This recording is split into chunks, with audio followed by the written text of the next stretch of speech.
সরকারি প্রাথমিক বিদ্যালয়ের মিড ডে মিলে শিক্ষার্থীদের মাঝে কাঁচাকলা বিতরণের অভিযোগে এক শিক্ষিকাকে সাময়িক বরখাস্ত করা হয়েছে।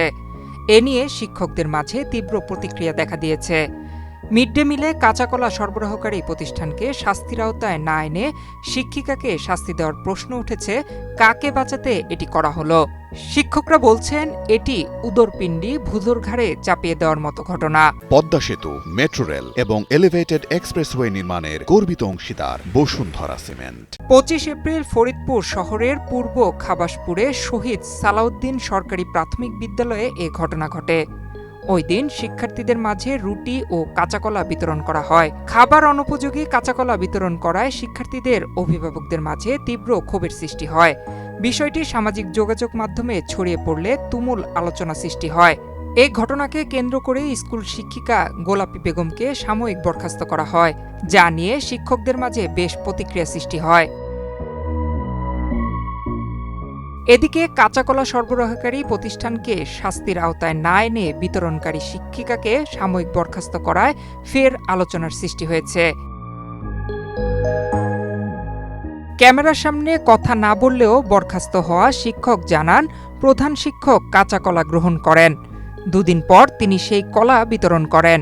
এতে তার কি ভুল হয়েছে তা তিনি জানেন না। এ বিষয়ে জেলা প্রাথমিক শিক্ষা কর্মকর্তা মোহাম্মদ মহিউদ্দিন জানান, বিষয়টি নিয়ে বেশ আলোচনা সমালোচনা হবার পর অভিযুক্ত শিক্ষিকাকে সাময়িক বরখাস্ত করা হয়েছে। এ বিষয়ে তদন্ত করে শিক্ষিকার বিষয়ে আইনগত ব্যবস্থা নেওয়া হবে। আর ঠিকাদারি প্রতিষ্ঠানের বিষয়েও ঊর্ধ্বতন কর্তৃপক্ষকে জানানো হবে। স্কুল ফিডিং কার্যক্রমের বিষয়ে উপজেলা নির্বাহী কর্মকর্তা মিশকাতুল জান্নাত রাবেয়া জানান, ঠিকাদারি প্রতিষ্ঠানের বিষয়ে বেশ কিছু অভিযোগ পাওয়া গেছে। এ বিষয়ে তাদের শোকজ করা হয়েছে। ঠিকাদারি প্রতিষ্ঠানের বিরুদ্ধে আমরা ব্যবস্থা নেওয়ার পূর্বে আমরা তাদেরকে তাদের কারণ দর্শিয়েছি যে তাদেরকে পাকা কলা দেয়া বা সঠিক মানসম্পন্ন খাবার দেওয়ার কথা বলা ছিল। এটা অধিদপ্তর থেকে নির্দেশনা আছে।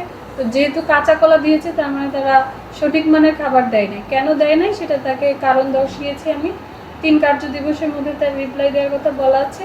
সে কি উত্তর দেয় সেটা বিবেচনা করে আমরা অধিদপ্তরকে লিখিতভাবে জানাবো। পরবর্তী নির্দেশনা যেহেতু অধিদপ্তর থেকে তাদেরকে নিয়োগ দেওয়া হয়েছে, অধিদপ্তর তাদের বিরুদ্ধে পরবর্তী ব্যবস্থা নেবে। ফরিদপুরের একাধিক স্কুলে খোঁজ নিয়ে দেখা গেছে ঠিকাদার কর্তৃক সরবরাহকৃত খাদ্য সামগ্রীর মান তেমন সন্তোষজনক নয়। কাঁচা কলা, নষ্ট রুটি ও সেদ্ধ ছাড়া ডিম স্কুলগুলোতে সরবরাহ করছে। এ নিয়ে শিক্ষকরা নানা বিড়ম্বনার শিকার হচ্ছেন। বিষয়টি গুরুত্ব সহকারে নিয়ে দেখার অনুরোধ জানিয়েছেন শিক্ষক ও শিক্ষার্থীদের অভিভাবকরা। ডেস্ক রিপোর্ট, বাংলাদেশ প্রতিদিন।